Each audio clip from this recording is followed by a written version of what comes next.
ஒரு நாள் அதிகபட்ச மின் நுகர்வு என்பது 2016-17 345 மில்லியன் யூனிட். அதுவே 2020-21 362 மில்லியன் யூனிட். 5 ஆண்டுகளில் உயர்ந்தது என்பது குறைந்தபட்சம் வெறும் 17 மில்லியன் யூனிட் மட்டுமே அதிகரித்தன. ஆனால் 2021-22 376 மில்லியன் யூனிட், 22-23 388, 23-24 426, 24-25 454 மில்லியன் யூனிட் என திராவிட மாடல் ஆட்சியில் முதலமைச்சரின் சீரிய முயற்சியால் 2001-22க்கும் 2024-25க்கும் உள்ள உயர்வு 79 மில்லியன் யூனிட் உயர்ந்து வரலாற்று சாதனையை தமிழ்நாடு மின்சார வாரியம் படைத்துள்ளன. அதேபோல சென்னையினுடைய ஒரு நாள் அதிகபட்ச மின் நுகர்வு 59 மில்லியன் யூனிட் கடந்த 2016-17. அதுவே 2020-21 66 மில்லியன் யூனிட் என 5 ஆண்டுகளில் உயர்வு வெறும் 7 மில்லியன் யூனிட் மட்டுமே. ஆனால் 2024-25 சென்னையில் ஒரு நாள் அதிகபட்ச மின் நுகர்வு பேரவையின் அனுமதியுடன் அலுவல் நேரம் நீட்டிக்கப்படுகிறது. 102 மில்லியன் யூனிட்டாக 4 ஆண்டுகளில் உயர்வு 36 மில்லியன் யூனிட் உயர்ந்திருக்கின்றன. மின்சார பயன்பாட்டை பொறுத்தவரை 2016-21 5 ஆண்டுகளில் அதிகபட்சமாக ஓராண்டில் தமிழ்நாட்டினுடைய மொத்த மின் நுகர்வு 2019-20 ஆண்டு 94,947 மில்லியன் யூனிட் ஆகும்.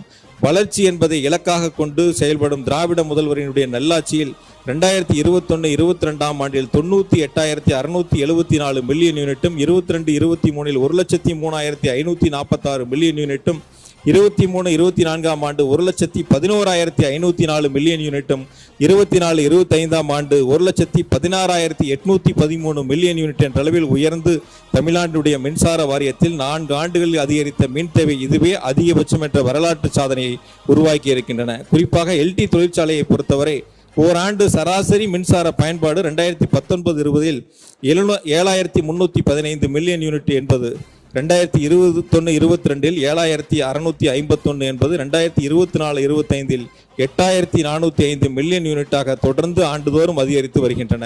அதேபோல ஹெச்டி தொழிற்சாலையை பொறுத்தவரை ஓராண்டில் மின்சார பயன்பாடு 2016-17 23,160 மில்லியன் யூனிட்.